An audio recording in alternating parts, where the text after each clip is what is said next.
Praise the Lord. खुदावंद का शुक्र हो कि एक बार फिर से उसकी हजूरी में हम आ सके और आज की खुदावंद की इस इबादत में आप सबका स्वागत है, वेलकम है। प्रभु आप सबको, खुदा आप सबको बरकत दे। हम खुदा के कलाम से जानेंगे कि आज खुदावंद हमको क्या बताना चाहता है। मैं आपके सामने दो आयतें रखूँगा। पहली आयत जो हमारी, जिसको हम गोल्डन वर्स कहते हैं, खुदा के कलाम में जो है वो है यूहन्ना 3:16, जिसके बारे में लिखा है कि खुदावंद ने दुनिया से ऐसी मोहब्बत की कि उसने अपना इकलौता बेटा दे दिया ताकि जो कोई उस पर ईमान लाए वो हलाक ना हो, नाश ना हो, वरन हमेशा की इस ज़िंदगी पाए। दूसरी आयत में यूहन्ना 10 और उसके 10 में से पढ़ूँगा। और यहाँ पर खुदावंद यीशु मसीह ने कहा है कि मैं इसलिए आया कि लोग ज़िंदगी पाएँ और बहुतायत से पाएँ, यानी कसरत की ज़िंदगी पाएँ। मैं इसलिए आया कि लोग ज़िंदगी पाएँ और बहुतायत की ज़िंदगी पाएँ। खुदावंद अपने कलाम के पढ़े और सुने जाने पर बहुतायत से बरकत दे। आज एक ख़ास बात मैं आप लोगों से कहना चाहूँगा कि अगर आज हमें ये फ़ैसला करना पड़े कि हमें किस दिन मरना है, तो क्या हम उस दिन को चुन पाएंगे? हम देखें, सोचें अपनी ज़िंदगी के अंदर कि या ये हमें बताना पड़े कि हम कितने साल बाद मरना चाहते हैं, 1 साल, 2 साल, 10 साल, 20, 50, तो क्या हम ये बता ही पाएंगे कि हम इतने साल बाद हम चाहते हैं कि हमारा इंतकाल हो जाए? मेरे ख़्याल से कोई नहीं बता पाएगा, ना ही कोई मरना चाहेगा। जबकि हम जानते हैं कि दुनिया में हर तरफ दुख है, तकलीफ़ है, परेशानी है, बीमारियां हैं, भुखमरी है, धोखा है, खून खराबा है, बेचैनी है, झगड़े और फसाद हैं। इतना सब कुछ होने के बाद भी इंसान मरना नहीं चाहता। इंसान मरना नहीं चाहता, बल्कि इंसान जो है वो जीना चाहता है। और ये जीने की ख्वाहिश इंसान के अंदर कहाँ से आई? क्यों जीना चाहता है? इतनी परेशानियों, तकलीफ़ों के बाद भी अपनी ज़िंदगी को बचाने के लिए अपना सारा माल व असबाब ख़त्म कर देता है, धन और दौलत ख़त्म कर देता है, लेकिन फिर भी वो जीना चाहता है। तो देखें कि हम पढ़ें कि ये ख्वाहिश हमारे अंदर कहाँ से आई। अगर खुदा के कलाम में से पढ़ें, उत्पत्ति की पुस्तक 2 और उसका 7, यानी पैदाइश की किताब उसका 2 और 7, और यहाँ पर लिखा है कि खुदा ने इंसान को ज़मीन की मिट्टी से बनाया और उसके नथनों में ज़िंदगी का दम फूंका और इंसान जीती जान यानी जीवित प्राणी बन गया। खुदा ने इंसान के नथनों में ज़िंदगी का दम पूंछा, यानी कि ज़िंदगी की सांस खुदा ने मेरे और आपके अंदर दी। यानी कि हम कह सकते हैं खुदा ने अपनी ज़िंदगी हमारे अंदर डाल दी, अपनी ज़िंदगी हमारे अंदर डाली। और यही वजह है कि वो ज़िंदगी जो खुदावंद की ज़िंदगी है, जो कि अबदी ज़िंदगी है, मेरे और आपके अंदर है। और इसीलिए जो कि हमारे अंदर सांस ज़िंदगी की डाली गई है, इसलिए इंसान जो है वो ज़िंदा रहना चाहता है। उसके मन में ये ख्वाहिश जो है, ये हमको ज़िंदा रख, क्योंकि ज़िंदगी का दम हमारे अंदर फूंका खुदा ने, जो कि हमेशा के लिए है। इसलिए उसने ये ख्वाहिश हमारे अंदर, ये इच्छा मेरे और आपके अंदर हमेशा बनी रहती है कि हम ज़िंदा रहें। और क्या करें, लेकिन इंसान ने गुनाह करके, पाप करके उस ज़िंदगी को मौत में बदल दिया। गुनाह करके उस ज़िंदगी को मौत में बदल दिया, लेकिन जीने की ख्वाहिश तब भी बनी रही। क्योंकि इंसान ज़िंदा था, जीने की ख्वाहिश तभी बनी रही उसके अंदर। चाहे उसने मौत अपने ऊपर लिया, इंसान मर जाता है, लेकिन फिर भी जीने की ख्वाहिश में बनी रही। और फिर इंसान बजाते खुद कुछ नहीं कर सकता, अपने आप कुछ नहीं कर सकता था उस हमेशा की ज़िंदगी को पाने के लिए। इसलिए खुदावंद ने एक रास्ता इंसान के लिए निकाला कि हम लोगों की नजात का एक रास्ता निकाला, और वो रास्ता खुदावंद यीशु मसीह में से होकर जाता है। वो रास्ता खुदावंद यीशु मसीह में से होकर जाता है। मैं आपको बताना चाहता हूँ, और यही वो रास्ता है जो हमें फिर से उस ज़िंदगी में लौटा देता है, जो अबदी ज़िंदगी है, हमेशा की ज़िंदगी है। इसीलिए 2 आयतें जो आपके सामने शुरू में पढ़ी गई, उससे कनेक्टेड और मैं बातें बता दूं कि ये ज़िंदगी खुदावंद यीशु मसीह में है हमारे लिए। ये देखिए खुदावंद का कलाम क्या कहता है। अगर मैं यूहन्ना 17 और उसकी 3री आयत पढ़े, तो यहाँ पर लिखा है कि हमेशा की ज़िंदगी ये है कि तुझ वाहिद यानी एकमात्र और सच्चे खुदा को और यीशु मसीह को जाने। यानी कि हमेशा की ज़िंदगी ये है कि तुझ वाहिद, एकमात्र खुद सच्चे खुदा को और खुदावंद यीशु मसीह को जाने, यही हमेशा की ज़िंदगी है। इसलिए खुदावंद यीशु मसीह को जानना ही मेरे और आपके लिए हमेशा की ज़िंदगी है। और इसलिए मैंने कहा कि ये रास्ता हमारे लिए हमेशा की ज़िंदगी खुदावंद यीशु मसीह में से होकर जाता है। अगर हम पहला यूहन्ना 5 और उसकी 11वीं और 12वीं आयत पढ़ें तो देखिए खुदावंद का कलाम हमको यहाँ बताता है, खुदा ने हमें हमेशा की ज़िंदगी दी है और ये ज़िंदगी उसके बेटे में है, यानी खुदावंद यीशु मसीह में है। जिसके पास बेटा है उसके पास ज़िंदगी है, और जिसके पास खुदा का बेटा नहीं उसके पास ज़िंदगी भी नहीं। यानी कि ये बात बिल्कुल मेरे और आपके लिए साफ़ हो जाती है, क्लियर हो जाती है कि अगर उस ज़िंदगी को जिसका दम मेरे और आपके अंदर फूंका गया था, जिसको हमने मौत में बदल दिया, अगर वो ज़िंदगी हमें वापस पानी है तो हमें खुदावंद यीशु मसीह के पास आना बहुत ज़रूरी है। इसीलिए यूहन्ना 3:16 जो हमारी गोल्डन वक्त आती है कि खुदावंद ने दुनिया से ऐसी मोहब्बत की कि उसने अपना इकलौता बेटा दे दिया ताकि जो कोई उस पर ईमान लाए वो हलाक ना हो, नाश ना हो, बल्कि हमेशा की ज़िंदगी पाए। और यही बात यीशु ने खुद जब इस दुनिया में आए तब उन्होंने क्या कहा कि मैं इसलिए आया कि लोग ज़िंदगी पाएँ और बहुतायत की यानी कसरत की ज़िंदगी पाएँ। वो हमको देना था कसरत की ज़िंदगी। एक तो वो ज़िंदगी है जो हमारी है, जिसे हम जी रहे हैं जिस्म के अंदर, और कसरत की ज़िंदगी क्या है, बहुतायत की ज़िंदगी जो ना ख़त्म होने वाली ज़िंदगी, वो देने के लिए जिसका दम खुदावंद ने मेरे और आपके अंदर यानी इंसान के अंदर आया था, वो ज़िंदगी देने के लिए खुदावंद यीशु मसीह इस दुनिया के अंदर आया। यानी कि हमारी इस खुदावंद यीशु मसीह पर ईमान लाने और उम्मीद रखने के ज़रिए हमारी जो ये फ़ानी ज़िंदगी है, हमारी जो नाशवा ज़िंदगी है, वो उस गैर फ़ानी ज़िंदगी में बदल जाती है, यानी हमेशा की इस ज़िंदगी में बदल जाती है खुदावंद पर ईमान लाने के ज़रिए। अगर हम सचमुच में खुदावंद के पैरोकार हैं तो हम समझ लीजिए कि हमने अपनी इस नाशवान ज़िंदगी को, इस ज़िंदगी को हमने हमेशा की ज़िंदगी में बदल दिया, इस फ़ानी ज़िंदगी को।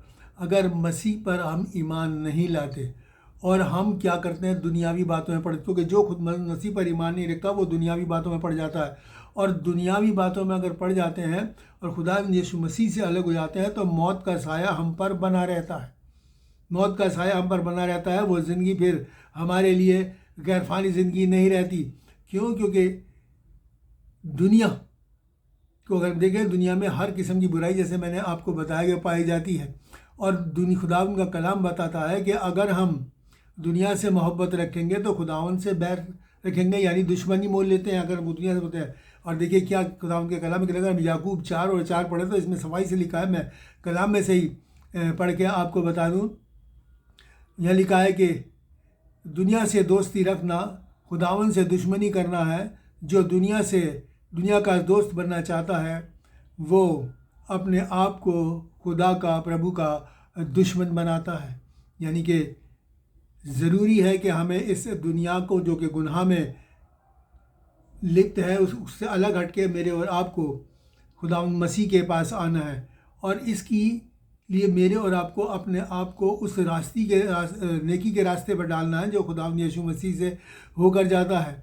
गुनाह की वजह से ये पूरी दुनिया जो है ये शैतान के कब्ज़े में, पूरी दुनिया खुदा के कब्ज़े है। खुदा का कलाम भी बताता है कि अब शैतान दुनिया का सरदार है, शासक है, बादशाह है, क्योंकि वो दुनिया को इस वक्त वो गवर्न करता है। और ये खुदावंद ने क्या कहा, अगर हम यूहन्ना 14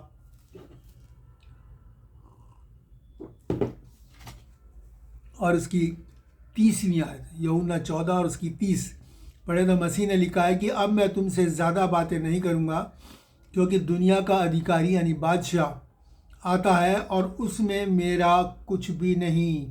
दुनिया का बादशाह आता है यानी कि वो शैतान आता है, उसमें मेरा कुछ भी नहीं। यानी कि खुदावंद का शैतान से कोई नाता नहीं, कोई रिश्ता नहीं, कोई वास्ता नहीं। इसलिए मैंने आपको कहा कि अगर जो शैतान जो है ये बातें हैं वो दुनियावी हैं, क्योंकि हर बुराई इस दुनिया में पाई जाती है। लेकिन अगर हमें उससे बचना है तो मेरे और आपको मसीह के पास आना है। और देखिए खुदावंद का कलाम क्या कहता है, वहाँ पर लिखा है, अगर हम 2 कुरिन्थियों 6 और उसकी 14वीं आयत पढ़ें तो यहाँ पर बड़ी अच्छी बात लिखा है कि धार्मिकता और अधर्म यानी रास्तबाजी और बेदीनी का कोई मेल नहीं। रास्तबाजी और बेदीनी का यानी धार्मिकता और अधर्म का कोई मेल नहीं। रोशनी और तारीकी यानी कि ज्योति और अंधकार का कोई वास्ता नहीं, आपस में कोई नाता नहीं है उनका आपस में। ये दो बिल्कुल ऑपोजिट चीज़ें हैं, बिल्कुल ऑपोजिट चीज़ें हैं। इसलिए मेरे और आपको इनसे अलग होना, अपने आप को अलग करना। जब तक हम दुनिया की बातों से अपने आप को अलग नहीं करेंगे तब तक हम खुदा के कलाम में या उस गैरफानी ज़िंदगी को हासिल नहीं कर सकेंगे जिसको के देने के लिए खुदाम यीशु मसीह इस दुनिया में आया। इसीलिए वो कहता है जो खुदाम यीशु मसीह को मानता है उसके लिए कहा जाता है वो एक रास्तबाज इंसान है, क्योंकि वो बुराइयों को छोड़कर मसीह के कलाम पर भरोसा करता है और उसके मुताबिक अपनी ज़िंदगी जो है बसर करने की कोशिश करता है। इसीलिए बहुत लिखा है कि रोशनी और तारीकी का कोई मेल नहीं, अंधकार और ज्योति का। और खुदाम यीशु मसीह ने क्या कहा है कि मैं दुनिया की रोशनी ज्योति हूँ, नूर हूँ, मैं दुनिया का नूर हूँ। और हम जब खुदावंद यीशु मसीह पर ईमान ले आते हैं तो खुदावंद यीशु मसीह का वो नूर हमारे अंदर आया था। इसलिए मत्ती में उन्होंने कहा है कि अब तुम जगत की ज्योति हो, यानी कि अब तुम इस दुनिया के नूर हो, क्योंकि वो नूर खुदावंद यीशु मसीह का ईमान लाने के ज़रिए मेरे और आपके अंदर उतर जाता है और फिर मैं और आप मसीह को जाहिर करते हैं।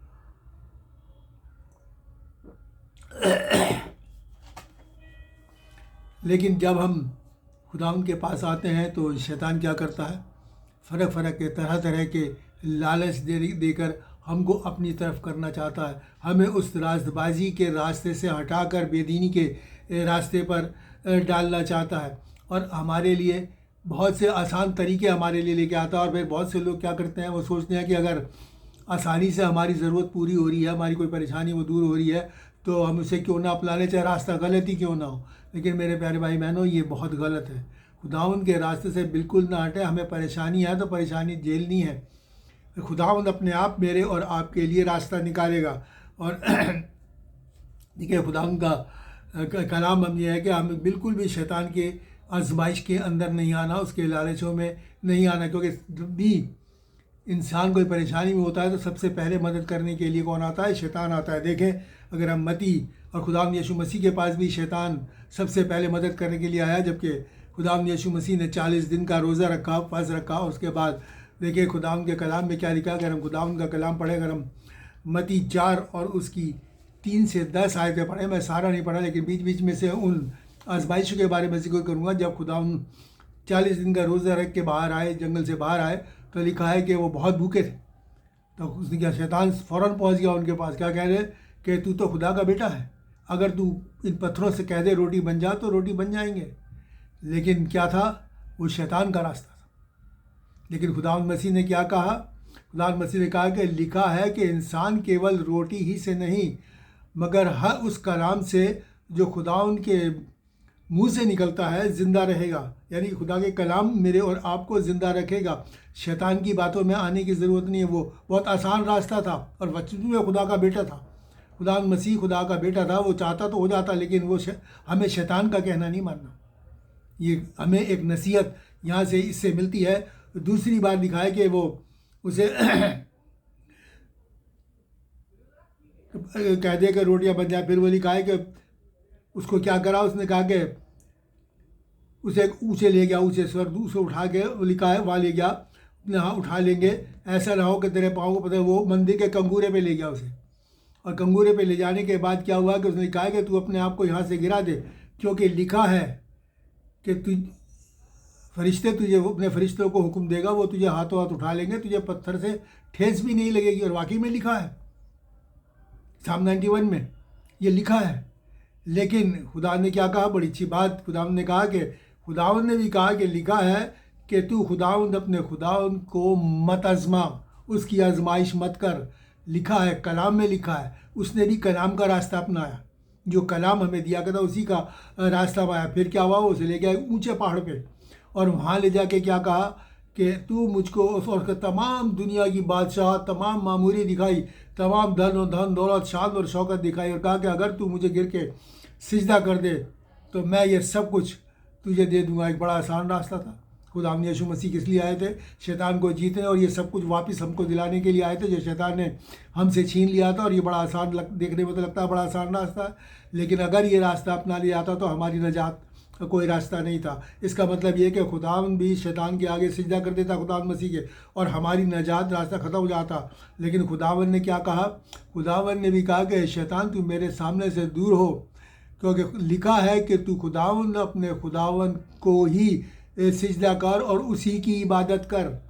तू परमेश्वर प्रभु अपने परमेश्वर को प्रणाम कर और उसी की उपासना कर, उसी को सिजदा कर और उसी की इबादत कर।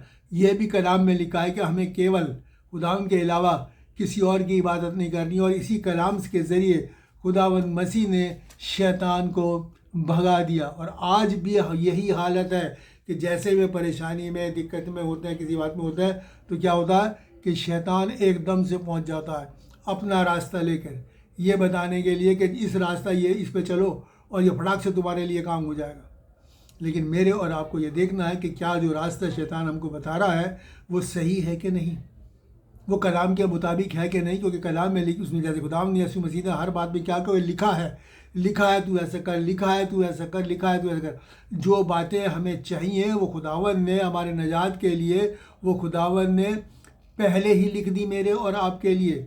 और वो शैतान का रास्ता कौन सा है उसके लिए भी हमको कलाम बताया। नीति वचन यानी अमसाल की किताब उसका 14वां बाब और उसकी 12वीं आयत में क्या लिखा है कि ऐसा भी रास्ता है जो इंसान को ठीक दिखाई देता है, लेकिन उसके आखिर में अंत में मौत है। ऐसा भी रास्ता है जो इंसान को ठीक दिखाई देता है, और ये वो रास्ता है जो शैतान मेरे और आपके लिए के सामने रखता है। इसलिए मेरे और आपको चौकस रहना है और उस रास्ते पे हमको नहीं जाना, क्योंकि शैतान हमेशा मौत को ही लेके आता है और वो चाहता है कि उसका खुदा उनका हर बेटा और बेटी उस मौत को हासिल करे, जो मौत वो आदम के ज़रिए इस दुनिया के अंदर आ गई। लेकिन खुदावंद मसीह क्या चाहते हैं? खुदावंद मसीह चाहते हैं कि हम लोग उस मौत से नजात पाएँ, उस मौत से हम और लोग मुक्ति पाएँ। क्योंकि जो कलाम हमको दिया गया है वो शैतान को हराने के लिए काफ़ी है, बहुत है, बल्कि मैं कहता हूँ कि बहुत से ज़्यादा है। शैतान उसका सामना नहीं कर सकता, खड़ा नहीं रह सकता उस कलाम के सामने। क्यों? क्योंकि वो डरता और कांपता है। कलाम के अंदर लिखा है कि वो खुदावंद से डरता और कांपता है। और जब खुदावंद का कलाम हमारे मनों में, हमारे दिलों में होगा, तो जब शैतान हमारी तरफ निगाह करेगा तो खुदावंद मसीह उसे हमारे अंदर दिखाई देगा। खुदावंद मसीह उसे हमारे अंदर दिखाई देगा और वो डरने और कांपने लगेगा, हमसे परेशान हो जाएगा, हमारा कुछ भी नहीं बिगाड़ पाएगा।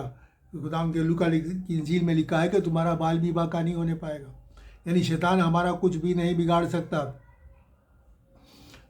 और ये खुदा का कलाम यानी वचन वो हथियार है हमारा वो एक ऐसा हथियार है, ऐसा मजबूत हथियार है जिसका कि सामना, जैसे मैंने अभी कहा, कि शैतान नहीं कर सकता, किसी भी हालत में नहीं कर सकता। जब तक हम खुदा उनको कलाम को अपने अंदर नहीं रखेंगे, अपने मनों में नहीं रखेंगे, तो हम उसे इस्तेमाल भी कैसे करेंगे? क्योंकि अगर हमें पता होगा कि किस वक्त क्या बात करनी है, तभी हम कर पाएंगे। जब ये कलाम हमारे अंदर होगा, हम खुदावंद पे ईमान लाएंगे। और जब हम ईमान ले आएंगे तो यही नहीं, खुदा इस कलाम को याद दिलाने में भी हमारी सहायता करेगा। यूहन्ना की इंजील में लिखा है कि वो सच्चाई की रूह जो तुम्हें आएगी, जो खुदावंद भेजेगा, वो तुम्हें खुदावंद मसीह की बातें याद दिलाएगा, खुदावंद मसीह की बातें याद दिलाएगा और सिखाएगा। लेकिन कब? जब हम खुदावंद यीशु मसीह पर ईमान लाएंगे, उस रास्ते पर जाएंगे जो खुदावंद यीशु मसीह में से होकर जाता है, यानी ईमान के इस कलाम के ज़रिए होकर जाता है।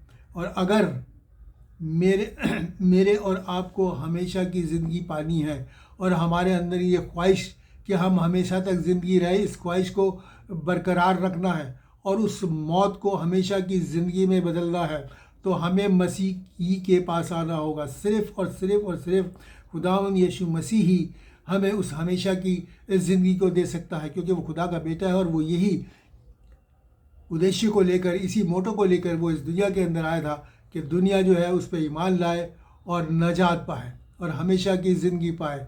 इसलिए आज हम जो खुदा के कलाम से हमने जाना, वो ये जाना कि जो ख्वाहिश मेरे और आपके अंदर ज़िंदगी की है, जीने की है, वो खुदावन ने मेरे और आपके अंदर डाली है और वो हमारे अंदर है। लेकिन गुनाह ने उसने क्या करा, मौत में बदल दिया। और अब मेरे और आपको उस हमेशा की ज़िंदगी में बरकरार रहना है तो खुदावंद मसीह के पास आना और खुदावंद मसीह की ही इबादत करनी है। जैसे कि लिखना है कि खुदा के कलाम में हमने पढ़ा कि उसी की ही इबादत कर और उसी को ही सिजदा कर, ये मेरे और आपको करना है। तभी हम उस हमेशा की ज़िंदगी को पा पाएंगे। और वो ख्वाहिश जो हमारे मनों में है, वो ख्वाहिश जो है वो हमेशा हमेशा तक के लिए ज़िंदा रहेगी। ज़िंदा रहने की ख्वाहिश ज़िंदा रहेगी। खुदावंद आप सबको इस कलाम के ज़रिए बरकत दे और तौफीक और ताकत इनायत फरमाए कि हम इस कलाम के ज़रिए अपने आप को बचाए रखें और इस हमेशा की ज़िंदगी में बने रहें जो खुदावंद यीशु मसीह मेरे और आपको देने के लिए इस दुनिया में आइए हम दुआ मांगें। इस आसमानी बाप तेरा शुक्र करते हैं, तेरी तारीफ़ करते हैं, तेरे शुक्रगुजार है ये तेरी उस फिक्र के लिए जो तू आए बाप आसमानी हम इंसानों की करता है, नाचीज़ इंसानों की, जबकि हम कुछ नहीं, खाक और राख और मिट्टी है, फिर भी तूने अपने बेटे को भेजा ताकि पिता परमेश्वर हम खुदा बाप आसमानी हम हलाक ना हो बल्कि हमेशा की ज़िंदगी पाए। हाँ खुदावंद, हमेशा की ज़िंदगी पाते हैं हम प्रभु यीशु मसीह पर ईमान लाते हैं। तू हमारी सहायता कर, हमारी मदद कर और हमें बता कि किस तरीके से हम तेरे कलाम में अपनी ज़िंदगी को बिता सकें ताकि जो ख्वाहिश तूने दी है वो सचमुच में ख्वाहिश ही नहीं बल्कि ज़िंदगी में बदल जाए। सबके लिए बरकत मांगते हुए दुआ खुदावंद यीशु मसीह के नाम से मांगते हैं, आमीन। और अब हमारे खुदावंद यीशु मसीह का फजल, खुदा बाप की मोहब्बत और पाक रूह की रिफ़ाक़त हम सब के साथ और तमाम मसीह ईमानदारों के साथ अब से लेकर हमेशा तक होती रहे, आमीन। खुदावंद का शुक्र हो खुदावंद के कलाम के लिए जो उसने हमको दिया और हमने जाना कि किस तरीके से उस ख्वाहिश को जो ज़िंदगी की खुदा ने हमको दिया हम उसमें बने रह सकते हैं और फिर से वो हमेशा की ज़िंदगी को पा सकते हैं। आप इस कलाम को ज़्यादा से ज़्यादा शेयर करें, सब्सक्राइब करें, दुनिया के छोर तक पहुँचाएँ ताकि बहुत से लोग खुदावंद के नज़दीक आए और उस ज़िंदगी को जिसको वो जीना चाहते हैं, जो खुदावंद ने दी है, उसको पा सके। खुदावंद आपको बरकत दे।